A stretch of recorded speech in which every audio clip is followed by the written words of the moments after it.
আজকের এই ভিডিওতে আমরা জানার চেষ্টা করব ডক্টর ইউনূস কিভাবে গ্রামীণ ব্যাংক শুরু করলেন, ওনার সাথে সরকারের আসলে সমস্যাগুলো কি কি, উনি শ্রম আদালত থেকে কেন মামলা পেলেন এবং ওনার একদম শুরুর জীবন থেকে শুরু করে ব্যবসা প্রতিষ্ঠান দাঁড় করানো থেকে শুরু করে গ্রামীণ ব্যাংকের এই বিশাল কর্মযজ্ঞ থেকে মাইক্রো ক্রেডিট সবকিছু আমরা খোলাসা করব আজকের এই ভিডিওতে। চল শুরু করা যায়। এই ব্যাপারটা আমার ভালো লাগতেছে খুব, যে আমি কোনো কিছু না ভেবেই অনেক কিছু চিন্তা ভাবনা না করি আমার যা বলতে ইচ্ছা করতেছে এখন বলতে পারতেছি। থ্যাংক ইউ এভরিওয়ান যাদের জন্য এই জিনিসটা আমি আসলে করতে পারতেছি। আজকে 1940 সালে চিটাগংয়ে ডক্টর ইউনূসের জন্ম হয় এবং 1940 সালটা থেকে আপনারা বুঝতে পারতেছেন যে এটা ইন্ডিয়া পাকিস্তান বিভাগ হওয়ার আগে। 1947-এ তো ইন্ডিয়া পাকিস্তান ভাগ হয়ে গেল, 1940 সালে ডক্টর ইউনূসের জন্ম হয়। জন্ম হইল তার কিছুদিন পরে, মাত্র 7 বছর পরে ইন্ডিয়া পাকিস্তান ভাগ হয়ে গেল। পূর্ব পাকিস্তানের রাজধানী হইল ঢাকা, ঢাকার মধ্যে ছিল ঢাকা ইউনিভার্সিটি এবং ডক্টর ইউনূস ঢাকা ইউনিভার্সিটিতে তার কিছুদিন পরে চলে আসলেন ওনার ব্যাচেলর এবং ওনার মাস্টার্স করতে। ওনার ব্যাচেলর এবং ওনার মাস্টার্স দুইটাই উনি করছেন ইকোনমিক্সের উপরে এবং আপনি যদি ওনার আর্লি ক্যারিয়ার দেখেন আপনি দেখবেন যে উনি ইকোনমিক্স, অর্থনীতি, ফাইন্যান্স এগুলার খুব বাইরে দূরে কোথাও যায় কিছু করার চেষ্টা করেন নাই। সারা জীবন ধরেই ওনার ইচ্ছা ছিল উনি ইকোনমিক্সের দুনিয়ায় ঢুকবেন, অর্থনীতির দুনিয়ায় ঢুকবেন এবং এর আশপাশেই উনি মোটামুটি সবসময় ছিলেন। আরেকটা ব্যাপার আমার খুব ইন্টারেস্টিং লাগছে যে ডক্টর ইউনূসের জন্ম হইল ভারতবর্ষে, এরপরে উনি ওনার স্কুল শুরু করলেন ভারতবর্ষে, উনি ওনার ইউনিভার্সিটিতে গেলেন আসলে পাকিস্তানে, টেকনিক্যালি তখন পূর্ব পাকিস্তান পাকিস্তানের অংশ, এবং তারপরে উনি যখন পিএইচডি শেষ করলেন তখন ওইটা হয়ে গেছে বাংলাদেশ। তো উনার স্টুডেন্ট ক্যারিয়ার যদি আপনি দেখেন প্রত্যেকটা সার্টিফিকেট এক একটা আসলে এক এক দেশের, তার কারণ ওনার দেশই আসলে চেঞ্জ হইতে থাকছে বিভিন্ন রেভলিউশনের কারণে। এটা খুবই ইন্টারেস্টিং একটা ব্যাপার, এরকম খুব বেশি মানুষের সাথে হয়তো হয় না। তো 1960 সালে উনি ওনার ব্যাচেলর এবং মাস্টার্স ঢাকা ইউনিভার্সিটি থেকে শেষ করলো, দুইটাই ইকোনমিক্সে। ঢাকা ইউনিভার্সিটি থেকে মাস্টার্স শেষ করার পর উনি যখন ভাবতেছেন যে এখন কি আমি আসলে চাকরি বাকরি করবো নাকি, ঠিক এই সময় ওনার আমেরিকার একটা ইউনিভার্সিটি থেকে পিএইচডির ফুল স্কলারশিপ অফার চলে আসে এবং এই ফুল স্কলারশিপ অফার নিয়ে উনি আমেরিকায় চলে যান এবং আমেরিকায় উনি ওনার পিএইচডি শুরু করেন। পিএইচডির বিষয় কি ছিল? এগেইন ইকোনমিক্সের আশপাশেরই একটা জিনিস, রুরাল গ্রামে কিভাবে ইনফ্লেশন প্রভাব ফেলে, এটার উপর ভিত্তি করে। ইংলিশ নামটা আরেকটু কঠিন, আমি আপনাদের জন্য বাংলা করে বলতেছি। এই কনসেপ্টটা, এই যে কেন আসলে ইনফ্লেশন রুরাল ইকোনমিতে প্রভাব ফেলে এবং কিভাবে প্রভাব ফেলে, এটা নিয়ে উনি ওনার পিএইচডিটা করেন। যে পিএইচডি উনি শেষ করেন 1969 সালে, যখন বাংলাদেশে গণ অভ্যুত্থান চলতেছে। পিএইচডি শেষ করার পরে ডক্টর ইউনূসের মনে একটা খুব সিরিয়াস প্রশ্ন আসে, এখন আমি কি করব? এখন কি আমি আমেরিকায় থাকবো? এখন কি আমি আমেরিকায় কোনো একটা চাকরি বাকরি করার চেষ্টা করব? আমি কোনো একটা বিজনেস দাঁড় করানোর চেষ্টা করবো আমেরিকায়, নাকি আমি দেশে চলে যাব? এই ডিলেমার ভিতর দিয়ে আমরা যারা বিদেশ থাকি আমরা সবাই কোনো না কোনো সময় গেছি যে আমরা আসলে কি করবো আমাদের পড়াশোনা শেষ করার পরে বিদেশে। ডক্টর ইউনূস ঠিক করেন উনি দেশে চলে যাবেন এবং 1972 সালে উনি দেশে চলে যান এবং দেশে চলে যেয়ে উনি বাংলাদেশের প্রফেসর হয়ে যান। উনি চিটাগং ইউনিভার্সিটিতে, যদি আমি ভুল না করে থাকি, ইকোনমিক্সেরই টিচার হন এবং পড়ানো শুরু করেন। কয়েক বছর উনি মোটামুটি ভালোভাবেই পড়ান, তেমন কোনো বৈচিত্র্য নাই জীবনে, উনি পড়াচ্ছেন রেগুলারলি, উনি ক্লাস নিচ্ছেন এবং মোটামুটিভাবে সবকিছু চলছে। এই করতে করতে চলে আসে 1976 সাল, যখন ডক্টর ইউনূসের মনে হয় যে টিচার হিসেবে আমি মনে হয় অনেক বেশি অবদান রাখতে পারতেছি না, আমার এর থেকেও আরো অনেক বেশি কিছু করার সুযোগ বা সামর্থ্য আছে এবং আমি যদি আরো বড় করে কোনো কিছু করতে চাই তাহলে আমার কি করা উচিত? আমার মনে হয় একটা ব্যবসা দাঁড় করানো উচিত এই টিচিং প্রফেশনের বাইরে চলে যেয়ে। 1976 সাল, 1975-এ বঙ্গবন্ধু মারা গেলেন এবং একটা দুর্ভিক্ষ হইল তার মাত্র কয়েকদিন আগে, বিশাল একটা দুর্ভিক্ষ হইল বাংলাদেশে। ইকোনমির অবস্থা খুবই খারাপ, পুরা দেশের অবস্থায় ভয়ঙ্কর খারাপ, সবাই যে তলাবিহীন ঝুড়ি এই সেই অনেক কিছু বলতেছে। এরকম একটা সময়ে ডক্টর ইউনূস ঠিক করলেন 1976 সালে এসে যে না, আমি আমার ব্যবসা দাঁড় করাবো। উনি টিচার হওয়ার থেকে ইস্তফা দিয়ে দিলেন এবং কি ব্যবসা? নর্মাল কোনো ব্যবসা না, আমি একটা ব্যাংক দাঁড় করাবো। সেই ব্যাংকের নাম কি হবে? সেই ব্যাংকের নাম হবে গ্রামীণ ব্যাংক। গ্রামীণ ব্যাংক আর 8-10টা নর্মাল ব্যাংকের মতো না। গ্রামীণ ব্যাংক যদি আপনি বুঝতে চান তাহলে গ্রামীণ ব্যাংকের সাথে যেই শব্দগুলো একদম সমার্থক, এই শব্দগুলো আপনার একটু বুঝতে হবে। যে শব্দগুলো হলো মাইক্রো ক্রেডিট, মাইক্রো ফাইন্যান্সিং, বাংলায় আমরা বলি ক্ষুদ্র ঋণ। এই মাইক্রো ক্রেডিট, মাইক্রো ফাইন্যান্সিং, ক্ষুদ্র ঋণ, এই প্রত্যেকটা টার্ম, প্রত্যেকটা শব্দ কিন্তু ডক্টর ইউনূসেরই ব্রেন চাইল্ড এবং উনাকে এই মাইক্রো ক্রেডিট বা ক্ষুদ্র ঋণের জনকও বলা হয় এই কারণে। মাইক্রো ক্রেডিট কি জিনিস? মাইক্রো ক্রেডিট বা বাংলায় ক্ষুদ্র ঋণের মানে খুবই সিম্পল। ক্ষুদ্র ঋণ, অনেক ছোট টাকার ঋণ এবং এই ঋণগুলা শুধুমাত্র তাদেরকেই দেওয়া হয় যাদের নর্মাল ব্যাংকিং চ্যানেলে নর্মাল ভাবে কোনো ঋণ পাওয়ার আসলে কোনো সুযোগ নাই। আপনি জিনিসটা একটু চিন্তা করেন, মানুষ সাধারণত ঋণ কখন নেয়? মানুষ সাধারণত নর্মালি একটা ব্যাংক থেকে ঋণ তখন নেয়, নর্মাল সিনারিওতে আপনি চিন্তা করেন, মনে করেন আপনি ডাচ বাংলা ব্যাংক থেকে কথার কথা একটা ঋণ নেবেন। ডাচ বাংলা ব্যাংক থেকে আপনি যখন লোন নেবেন তখন আপনি ওই লোনটা কেন নেবেন? আপনার বিশাল একটা ব্যবসা আছে, আপনি ব্যবসা আরো বড় করতে চান, এই জন্য আপনি লোন নেবেন, বা আপনি হায়ার স্টাডিজের জন্য চলে যাচ্ছেন, আপনার এডুকেশন লোন লাগবে, বা আপনি একটা গাড়ি কিনবেন, আপনার একটা কার লোন লাগবে, বা আপনি একটা বাড়ি কিনবেন, আপনার একটা হাউস লোন লাগবে। ট্র্যাডিশনাল লোন বলতে কিন্তু এগুলাকেই বোঝানো হয়। হাউএভার আপনার কিছুই নাই, আপনার জীবনে কিছুই নাই, আপনি খুবই গরিব মানুষ, আপনি একটা ছোট্ট ঋণ পাইলে আপনি 5টা মুরগি কিনতে পারবেন, বা আপনি 2টা ছাগল কিনতে পারবেন, বা আপনি একটা গরু কিনতে পারবেন। এইরকম সিচুয়েশনে আপনি কখনো কোনো ব্যাংকে যে কোনো লোন বা ঋণ পাবেন না, তার কারণ আপনি কোনো কোলাটারাল দিতে পারবেন না, আপনি কোনো কিছু বন্ধক রাখতে পারবেন না ব্যাংকের কাছে যে যদি আমি ঋণ পরিশোধ করতে না পারি তাহলে তুমি এসে আমার এটা নিয়ে নিও, কারণ আপনার কিছু নাই। ইনফ্যাক্ট গ্রামীণ ব্যাংক যেসব যে ক্লায়েন্ট পুল গ্রামীণ ব্যাংক যাদেরকে সার্ভ করে তাদের বেশিরভাগের তার আগ পর্যন্ত আসলে কোনো ব্যাংকে অ্যাকাউন্টই ছিল না। সো ব্যাংকের ঋণ নেওয়ার স্বপ্ন তো দূরে থাক, তারা নর্মাল ব্যাংকিং এর ভিতরেই ছিল না, তারা কখনো ব্যাংকে যাইতো না অ্যাকাউন্টের কাজকর্ম করতে। সো ঋণ তো আর অনেক পরের ব্যাপার। এইরকম একটা ক্লায়েন্ট পুলকে টার্গেট করে গ্রামীণ ব্যাংক তাদের ব্যবসা শুরু করে। এখানে আপনি নর্মাল ব্যাংক কেন এই জিনিস করে নাই ভার্সেস গ্রামীণ ব্যাংক কেন এই জিনিস করছে, এই কারণে নর্মাল ব্যাংক কেন মানুষকে মুরগি কেনার জন্য লোন দেয় না, নর্মাল ব্যাংক খারাপ, এইভাবেও জিনিসটা আসলে দেখা যায় না। তার কারণ হলো banking is a business, banking একটা ব্যবসা, এবং এই ব্যবসায় ব্যাংক যখন কাউকে ঋণ দেয় তখন সেই ঋণের এগেইনস্টে ব্যাংক যে ইন্টারেস্ট পায় সেই ইন্টারেস্ট দিয়েই আসলে ব্যাংক অপারেট করে, ওই ইন্টারেস্টটাই আসলে ব্যাংকের জন্য profit quote and quote. So কাউকে যখন 2টা মুরগি কেনার জন্য লোন দেওয়া হয় তখন ওই লোন হয় বা কয় টাকার, আর ওই কয় টাকা ইন্টারেস্টই বা আসে কয় টাকার, খুব বেশি না। এই কারণে প্রাইভেট ব্যাংক বলেন বা ইভেন গভর্নমেন্ট ব্যাংক বলেন, তারা এরকম ছোট ছোট ঋণ, ক্ষুদ্র ঋণের প্রতি খুব একটা আগ্রহী হয় না। তারা 100, 200, 500, 600 কোটি টাকার ঋণের ব্যাপারে আগ্রহী হয়। বড় ঋণে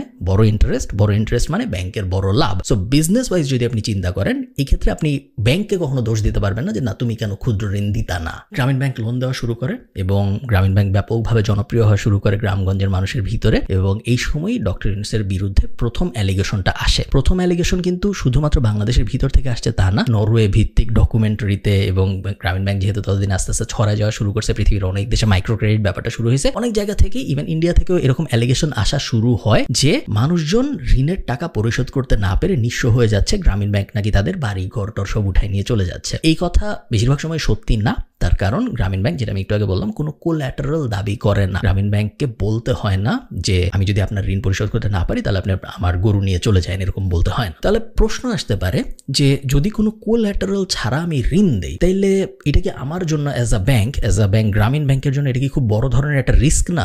যে আসতেছে মুরগি কেনার জন্য, গরু কেনার জন্য, তাকে আমি ঋণ দিয়ে দিচ্ছি, সে যদি পরিশোধ করতে না পারে তাহলে আমি কিছুই করতে পারবো না, এটা যদি সে জানে তাহলে সে ওটার অ্যাডভান্টেজ নিতে পারে। থিওরিটিক্যালি প্রশ্নটা সত্যি, বাট এই জিনিসটা খুব বেশি হয় না। তার কারণ গ্রামীণ ব্যাংক এখানে একটা ইউনিক মডেল এস্টাবলিশ করছে যেটা আর কোনো ব্যাংক করে না, সেটা হলো পিয়ার সাপোর্ট লেন্ডিং। মানে হইলো গ্রামীণ ব্যাংক মনে করেন একটা গ্রামে গেল, একটা গ্রামে যে বললো যে তোমরা 10 জন আমার কাছ থেকে লোন নাও, কোনো সমস্যা নাই, কিন্তু তোমাদের এই গ্রামের ভিতরে যদি 2 জন লোন পরিশোধ না করে তাহলে বাকিদের আমরা আর কখনো লোন দিব না। সো একটা পিয়ার নেটওয়ার্ক, একটা গ্রুপ টাইপ করে দেওয়া হয় যেখানে ওই গ্রুপের 10 জনই গ্রামীণ ব্যাংকের কাছ থেকে লোন নিছে, ওই গ্রুপের 10 জনই নিয়মিত ওই লোনের টাকা পরিশোধ করতেছে, এবং গ্রামীণ ব্যাংক থেকে বলা হয় এই 10 জনের ভিতরে 2 জন যদি লোন আমাদের আর পরিশোধ না করে পরের মাসে তাহলে বাকি 8 জনও কিন্তু এফেক্টেড হবে, কারণ আমরা আমাদের অপারেশন গুটায় চলে যাব, বা আমরা এই পুরো গ্রুপটার ভিতরেই আর লোন টোন দিব না। অনেক সিম্পলিফাই করে বলতেছি, বাট এইগুলো হলো গ্রামীণ, যেহেতু ওদের কোলাটারাল নেওয়ার সিস্টেম নেই, এইগুলো হলো গ্রামীণ ব্যাংকের স্টাইল ইনশিওর করার জন্য যে না আমরা আমাদের লোনের টাকা যেন ফেরত পাই।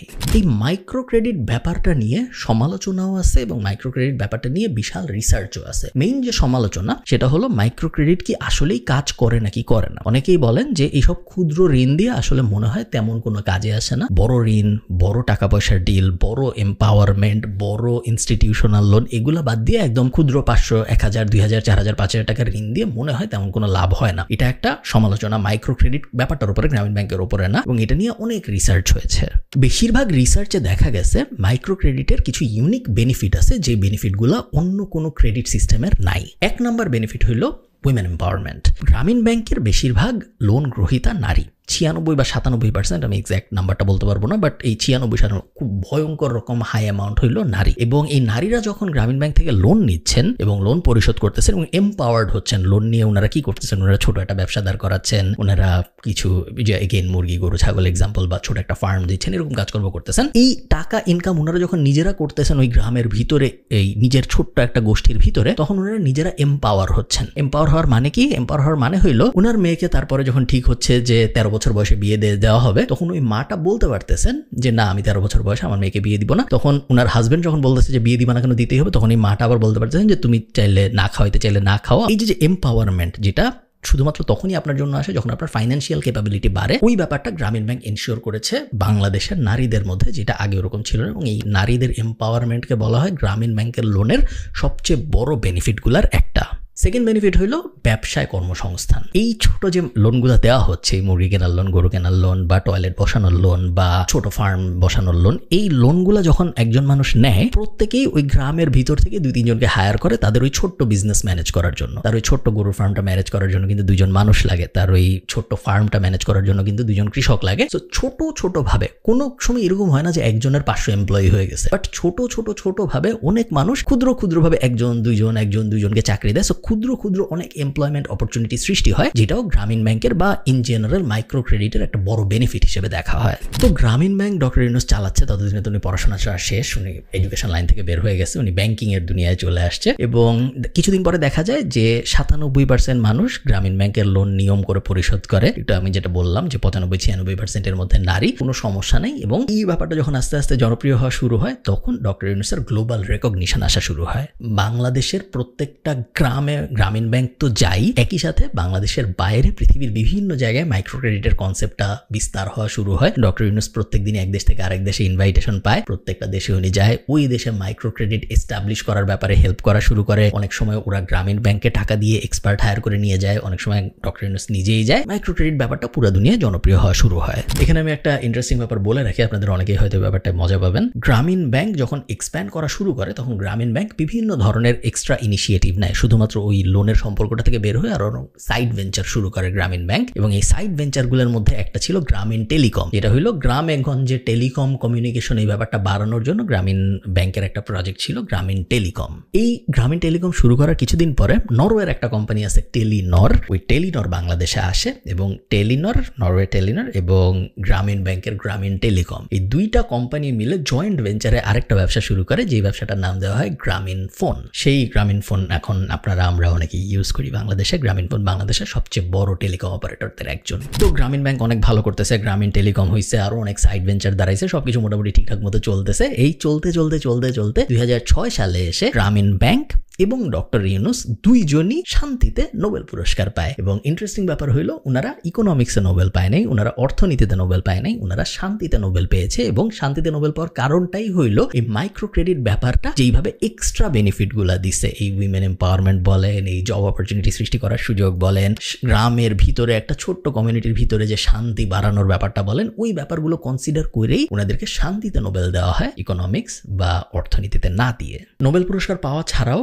মোটামুটি আপনি যদি পুরস্কারের লিস্ট দেখেন, ডক্টর ইউনূসের পুরস্কার গুণে আপনি শেষ করতে পারবেন না, ওইদিকে আমরা না যাই। মোটামুটি ভাবে পুরা দুনিয়ার যত প্রেস্টিজিয়াস পুরস্কার আছে, ওগুলোর সবকিছুই ডক্টর ইউনূস বা গ্রামীণ ব্যাংক অথবা ওনারা দুইজনই পেয়েছেন। সো ওই লিস্ট আমরা না যাই। আমার মনে আছে আমি তখন স্কুলে পড়ি, যখন ডক্টর ইউনূস নোবেল পায়, বিশাল সেলিব্রেশন হয়। সরকার ছিল সম্ভবত তখন বিএনপি, এবং বিএনপি বলেন, আওয়ামী লীগ বলেন, সবাই বিস্তর সেলিব্রেশন করে। কারো মধ্যে কোনো ধরনের কোনো সমস্যা ছিল না ডক্টর ইউনূসকে নিয়ে। ওই সময় যখন তিনি নোবেল পান, বিশাল সংবর্ধনার আয়োজন করা হয়, এবং পুরা দেশ হিসেবে আমরা অনেক হ্যাপি হই ওই সময় যে আমাদের দেশের একজন নোবেল পুরস্কার পেয়েছেন। সমস্যা শুরু হয় তার কিছুদিন পরে। 2006-তে উনি নোবেল জিতলেন, এবং তারপরে ওই 1-11 সরকার আসলো। এবং 1-11 সরকার আসার সময় ডক্টর ইউনূসকে তত্ত্বাবধায়ক সরকারের উপদেষ্টা হইতে অফার দেওয়া হইল, উনি রাজি হইলেন না। বলা হয় উনি এই কারণেই রাজি হন নাই, কারণ উনি আরো লঙ্গার টার্মে রিফর্ম করার জন্য পাওয়ার চেয়েছিলেন, যেটা ওই সময় তত্ত্বাবধায়ক সরকার দিতে রাজি হয় নাই। এটার কোনো নির্ভরযোগ্য সূত্র নেই, এটা জাস্ট কথায় বলা হয়। এনিওয়ে, তো ডক্টর ইউনূস তখন শেখ হাসিনা বা আওয়ামী লীগ তখন চেয়েছিল যে ডক্টর ইউনূস তাদের পার্ট হোক, তাদের পলিটিক্যাল পার্টির অ্যালায়েন্স হোক। ডক্টর ইউনূস অন্যদিকে চেয়েছিলেন উনি নিজেই একটা দল গঠন করবেন, উনি আলাদাভাবে রাজনীতিতে আসবেন। উনি আওয়ামী লীগ এবং বিএনপি এই দুইটার বাইরে একটা তৃতীয় শক্তির উত্থান ঘটাতে চেয়েছিলেন, একটা তৃতীয় রাজনৈতিক পক্ষ বানাতে চেয়েছিলেন বাংলাদেশে, এবং উনি এটা বানানো। ওই দলটার নাম দেওয়া হয় নাগরিক শক্তি, এবং ওই দল আস্তে আস্তে অপারেশন শুরুও করে বাংলাদেশে। ইলেকশন করতে পারে নাই, বাট ওই দল অপারেশন শুরু করে। 1 বছর ওই দল অপারেশনাল ছিল, নাগরিক শক্তি, যেটা ডক্টর ইউনূস প্রধান ছিলেন ওই রাজনৈতিক দলের। এবং 1 বছর অপারেশনাল থাকার পরেই ডক্টর ইউনূস বুঝতে পারেন যে রাজনীতি মনে হয় ওনার জন্য না, উনি ওই দল বন্ধ করে দেন, উনি রাজনীতি থেকে চলে যান। শেখ হাসিনা এবং আওয়ামী লীগের দুঃখটা এই জায়গায় ছিল যে ওনারা চেয়েছিলেন ডক্টর ইউনূস আলাদা রাজনৈতিক দল না করে ওনাদের সাথে একটা কোয়ালিশন করবেন, ওনাদের সাথে ওনাদের আওয়ামী লীগ পার্টিটার অংশ হবেন, যেটা আসলে হয় নাই। এই ব্যাপারটা আওয়ামী লীগকে অনেক রাগায়, এবং এরপরে যখন আওয়ামী লীগ, তারপরে যে ইলেকশনটা হয়, ওই ইলেকশনে কিন্তু আওয়ামী লীগ পাওয়ারে আসে, এবং তখন থেকে মাত্র গত সপ্তাহ পর্যন্ত পুরোটা সময় আওয়ামী লীগই পাওয়ারে ছিল, গত 16 বছর বা 17 বছর বা 15 বছর এরকম টাইম। তো এরপরে আওয়ামী লীগ যখন পাওয়ারে আসে তখন দেখা যায় যে আওয়ামী লীগ সরকারের পুরো বিরাগ ভাজন হয়ে গিয়েছেন ডক্টর ইউনূস। প্রথম ঝামেলাটা কিভাবে হয় বলছি। বাংলাদেশ ব্যাংকের কোম্পানি আইন অনুসারে 60 বছর যদি আপনার হয়ে যায় এরপরে আপনি আর ব্যাংকের পর্যালোচনার প্রধান থাকতে পারবেন না। ব্যাংকের এমডি আপনি হইতে পারবেন না যদি আপনার 60 বছরের বেশি হয়ে যায়। যদি আপনি 60 হওয়ার পরেও ব্যাংকের এমডি থাকতে চান সেই ক্ষেত্রে আপনার বাংলাদেশ ব্যাংক থেকে স্পেশাল পারমিশন নিতে হবে। প্রথম বাংলাদেশ সরকারের সাথে ডক্টর ইউনূসের ঝামেলাটা হয় এখানেই। আওয়ামী লীগ সরকার ক্ষমতায় আসার পরে বলা হয় যে ডক্টর ইউনূসের বয়স 60-এর বেশি হয়ে গিয়েছে এবং ডক্টর ইউনূস এখন আর গ্রামীণ ব্যাংকের প্রধান থাকতে পারেন না। গ্রামীণ ব্যাংক এবং ডক্টর ইউনূসের পক্ষ থেকে বলা হয়